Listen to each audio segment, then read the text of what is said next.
नमस्कार, आनंद टीवी देख रहे हैं आप और मैं हूं आपके साथ नंसी शर्मा। और चलिए बुलेटिन की शुरुआत करेंगे हरियाणा की खबरों के साथ, जहां हरियाणा के मुख्यमंत्री नायब सिंह सैनी ने रविवार को रोहतक में सैनी शिक्षण संस्था के 75वें स्थापना दिवस समारोह में शिरकत की। इस अवसर पर सीएम सैनी ने कहा कि महात्मा ज्योतिबा फुले ने समाज में फैले अन्याय और भेदभाव को न सिर्फ पहचाना बल्कि उसके विरुद्ध आजीवन संघर्ष किया।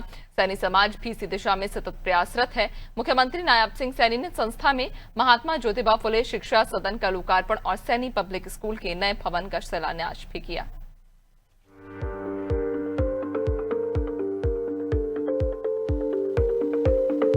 सीएम नायब सिंह सैनी ने कहा कि पीएम श्री स्कूल योजना के तहत हरियाणा में 250 विद्यालय खोले गए हैं। वहीं पिछड़ा वर्ग के छात्रों को 8,000 रुपए की छात्रवृत्ति देने का काम सरकार कर रही है। मुख्यमंत्री ने आशा व्यक्त की कि सैनी संस्था आने वाले समय में शिक्षा के क्षेत्र में ऊंचाइयों को छुएगी। सीएम सैनी ने आश्वासन दिया कि संस्था के मांग पत्र में लिखी मांगों को व्यवहारिक रूप से जांच के बाद पूरा कराया जाएगा। सीएम सैनी ने अपने निजी कोष से संस्था को 51 लाख रुपए देने की घोषणा भी की। मैं सैनी एजुकेशन सोसाइटी द्वारा समर्पण भाव से शिक्षा के क्षेत्र में सराहनीय योगदान के लिए आप सबको हार्दिक बधाई और शुभकामनाएं देता हूं। यह मेरे लिए विशेष गर्व का क्षण है कि आज मुझे इस ऐतिहासिक अवसर पर महात्मा ज्योतिबा फुले शिक्षा सदन का लोकार्पण और सैनी पब्लिक स्कूल के नए भवन का शिलान्यास करने का मुझे सौभाग्य मिला है।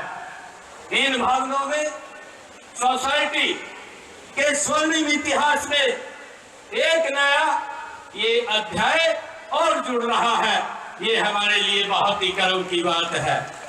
मित्रों, महाराजा सूरसैनी के वंशज सैनी समाज का इतिहास और प्राचीन और गौरवशाली रहा है। इस समाज ने हमेशा श्रम, त्याग और सेवा को अपना धर्म माना है। सामाजिक क्रांति के अग्रदूत महात्मा ज्योतिबा फुले और भारत की प्रथम शिक्षिका माता सावित्रीबाई फुले वो समाज के रत्न हैं। वे समाज के हर वर्ग के प्रिय व अज्ञात शत्रु हैं। उन्होंने समाज में विशेषकर महिला शिक्षा के क्षेत्र में क्रांतिकारी कार्य किए हैं। सीएम नायब सिंह सैनी ने कहा कि हरियाणा ने सभी 22 जिलों में अटल टिंकरिंग लैब स्थापित की गई। साथ ही 5,000 से अधिक स्कूलों को वाईफाई कनेक्टिविटी दी गई। डिजिटल शिक्षा को बढ़ावा देने के लिए 10वीं से 12वीं तक के विद्यार्थियों को 5 लाख टैबलेट, लगभग 40,000 कक्षाओं में डिजिटल बोर्ड और 1201 ICT लैब स्थापित की गई है। पहले से 3 कक्षा तक फंक्शनल लिटरेसी व न्यूमरेसी कार्यक्रम की शुरुआत की गई। स्कूलों में ही नेशनल स्किल क्वालिफिकेशन फ्रेमवर्क के माध्यम से बच्चों को विभिन्न कौशल में निपुण बनाया जा रहा है। अब तक 1001 स्कूलों में ये व्यवस्था की जा चुकी है। सर्व शिक्षा अभियान के तहत सभी बच्चों व स्कूलों में नामांकन सुनिश्चित किया गया है। स्कूलों में डिजिटल शिक्षा को बढ़ावा दिया गया है। स्मार्ट क्लासरूम, टैबलेट वितरण और ई-लर्निंग को प्रोत्साहन देने का काम हमारी सरकार निरंतर काम कर रही है। हमने आदरणीय प्रधानमंत्री जी ने पिछले दिनों बेटी बचाओ बेटी पढ़ाओ अभियान को व्यवहार में उतारते हुए छात्राओं के लिए सुरक्षित परिवहन, छात्रवृत्ति, सैनिटरी सुविधाएं हमने बढ़ाई हैं।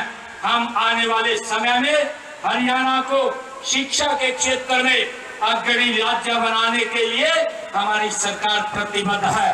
हर ब्लॉक में उत्कृष्ट मॉडल स्कूलों की स्थापना, बच्चों में आर्टिफिशियल इंटेलिजेंस, कोडिंग और डिजिटल कौशल की शिक्षा, कौशल विकास कार्यक्रमों को विद्यालय स्तर से जोड़ना और उच्च शिक्षा में अनुसंधान एवं नवाचार को बढ़ावा लगातार हमारी सरकार काम कर रही है। मित्रों, मुझे खुशी है कि हमने राज्य के सभी 22 जिलों में अटल टिंकरिंग लैब स्थापित की है।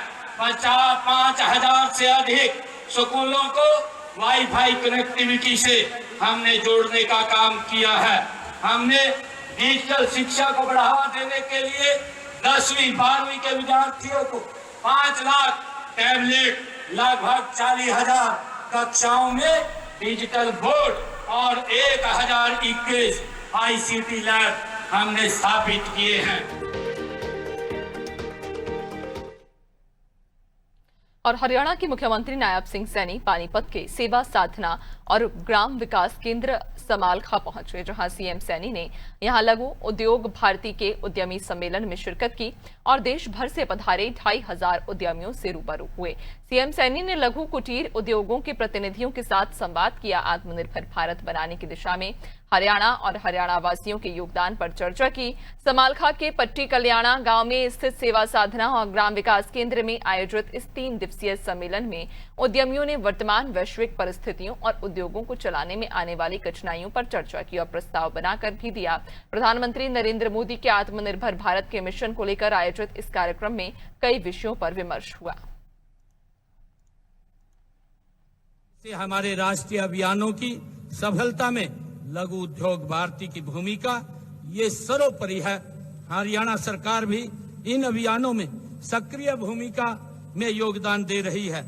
हमने हरियाणा के औद्योगिक विकास को गति देने के लिए ईज ऑफ डूइंग बिजनेस का एक इकोसिस्टम वो तैयार किया है।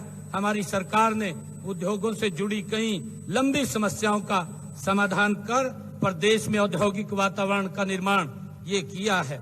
इनमें उद्यमियों में भी हरियाणा सरकार के प्रति अटूट विश्वास पैदा हुआ है। हमने व्यापार करने में आसानी के लिए 48 विभागों में 1100 से अधिक अनुपालनों के विनियामक बोझ को कम करने का काम किया है और गत 11 वर्षों में प्रदेश में 7,66,000 सूक्ष्म लघु व मध्यम उद्योग लगे हैं तथा इनमें 39 लाख लोगों को रोजगार भी उपलब्ध हुआ है। मुझे ये खुशी है कि हमने फरवरी 2017 जैसा अभी प्रेजेंटेशन के अंदर बताया भी गया है कि हरियाणा एंटरप्राइजेज प्रमोशन सेंटर की स्थापना की गई। साथ ही उद्यमों को तेज और डिजिटल औद्योगिक मंजूरी देने के लिए सिंगल रूफ क्लियरेंस सिस्टम वो शुरू किया गया है। वर्तमान में इस एकल ऑनलाइन पोर्टल के माध्यम से 230 से अधिक ऑनलाइन सेवाएं उपलब्ध कराई जा रही हैं। मुझे ये भी बताते हुए कि HSIIDC व निजी निवेशकों द्वारा विकसित औद्योगिक संपदाओं व पार्कों में भूमि की खरीद व पट्टे पर लेने पर स्टाम्प शुल्क में D श्रेणी के ब्लॉकों में 100%, C श्रेणी के ब्लॉकों में 75% व A व B श्रेणी के ब्लॉकों में 50% की ये छूट दी जा रही है। ये हमने निर्णय किया है।